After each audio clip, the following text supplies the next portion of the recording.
Trying to argue that governmental action is not forceful, Senator Harry Reid claimed that income taxes are voluntary.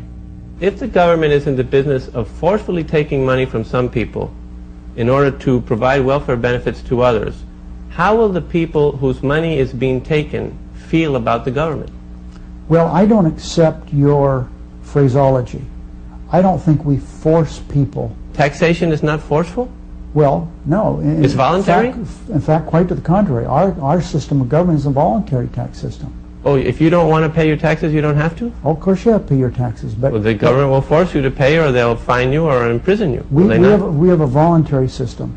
The fact of the matter is that if when you pay your taxes, see, in many other countries it's not voluntary. For example, in many countries, the government makes sure that your employer takes out every penny. Many countries don't file income tax returns. We have withholding here too, don't we?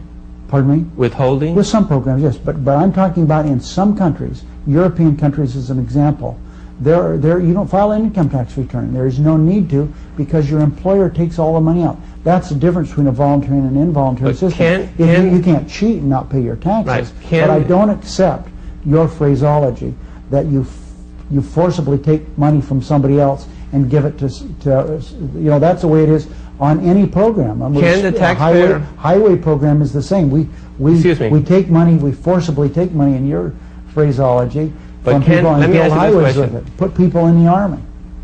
Can the taxpayer decide not to pay his taxes if he wants? He can not pay his taxes if he wants. What will happen? He's subject to civil and criminal penalties. They'll put him in jail. They use force against him. He pays. Everybody pays taxes under threat of jail or fine, under threat of force. In other words, you are forced to pay your taxes. Whether you fill out your form voluntarily or whether it's withheld by your employer, you don't have a choice on whether you can pay taxes that are going to be used for welfare programs.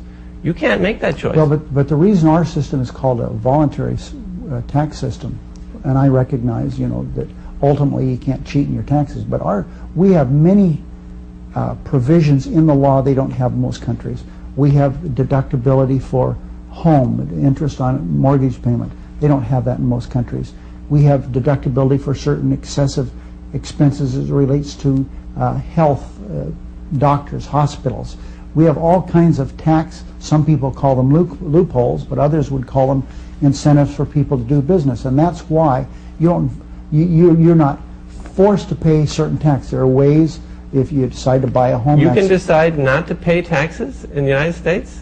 I mean, I really don't understand what you're trying to get at. What the point of the matter is... Because you objected to my phraseology. You say that the government isn't forcefully taking money from some people to provide welfare benefits to others.